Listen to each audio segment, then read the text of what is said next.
রাজ্যে পালা বদলের পর পাখির চোখ শিল্পায়নে। রাজ্যে টাটা গোষ্ঠীকে ফেরানোর উদ্যোগ।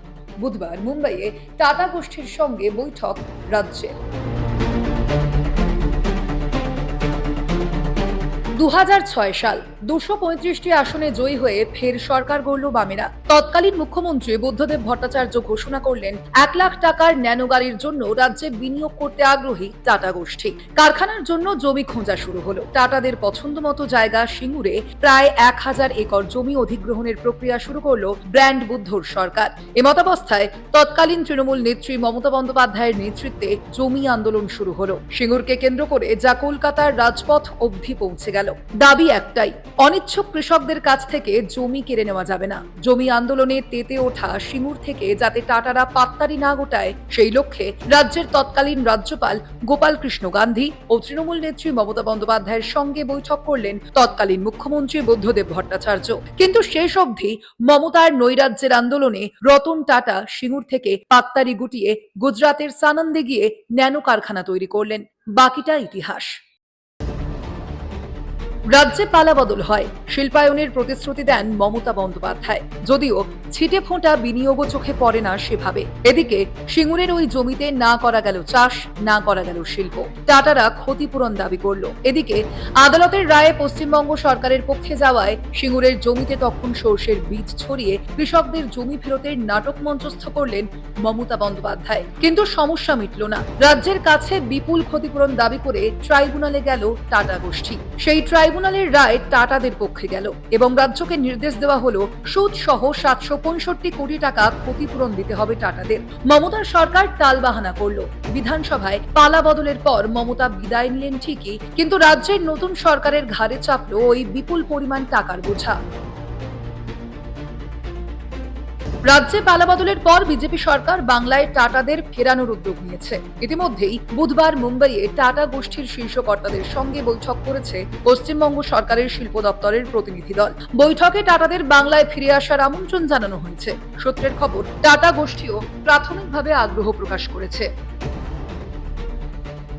এই যে টাটারা যে কম্পেনসেশনের ব্যাপার করেছে, যেটা 900 কোটি একটা দাবি করেছিল, সেটা তো একটা কোর্ট বলেছিল না যে 600-700 কোটি টাকা। আমাদের তো মানে সারা পশ্চিম বাংলাটাকে তো গত মমতার সরকার তো 8 লক্ষ কোটি ওদিকে ঋণ, এদিকে টাটাকে টাকা দাও কি যে করে দিয়ে গেছে ভগবান জানে।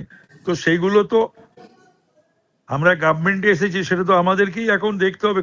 করতে কেসটা তো হয় গভর্নমেন্টের এগেইনস্টে না। Government is a continuous process. হ্যাঁ, তো সুতরাং এবং 6 সপ্তাহ সময় দিয়েছে, 6 সপ্তাহ সময় দিয়েছে কোর্ট।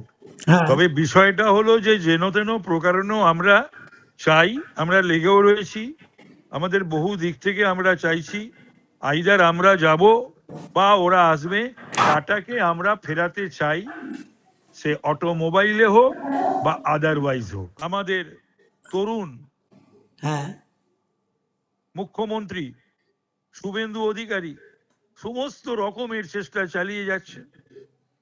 তার নেতৃত্বে আমরা টিম হিসাবে কাজ করছি।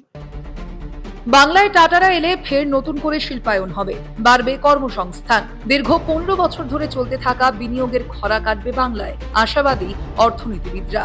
বর্তমানে সরকার যে উদ্যোগ নিচ্ছেন তাতে যদি টাটা গোষ্ঠী আবার বিনিয়োগে উৎসাহী হয়ে পশ্চিমবঙ্গে ফিরে আসে, তাহলে পশ্চিমবঙ্গে যে ধরনের শিল্প বিনিয়োগ হবে, যাদের হাত ধরে সেই শিল্প বিনিয়োগ হবে, তাতে দুটি লাভ আমরা পাবো। এক হচ্ছে সর্বভারতীয় স্তরে এবং বিশ্বমানের বা বিশ্বমাপের একটি সংস্থা তারা বিনিয়োগ করছে।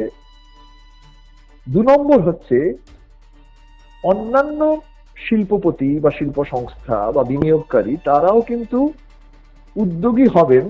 তাদের কাছে এটা একটা সদর্থক বার্তা পৌঁছাবে যে পশ্চিমবঙ্গে যদি টাটা গোষ্ঠী বিনিয়োগ করেন তাহলে আমরাও নিশ্চিন্তে বিনিয়োগ করতে পারি। অর্থাৎ এটি একটি বার্তা যাবে পশ্চিমবঙ্গে এখন বিনিয়োগের যে আবহাওয়া, বিধানসভার প্রচারে এসে টাটাদের পরিত্যক্ত ন্যানো কারখানার উপর দাঁড়িয়ে জনসভা করেছিলেন প্রধানমন্ত্রী নরেন্দ্র মোদী। ওই সভায় খুব ইঙ্গিতবাহী একটি কথা বলেছিলেন তিনি।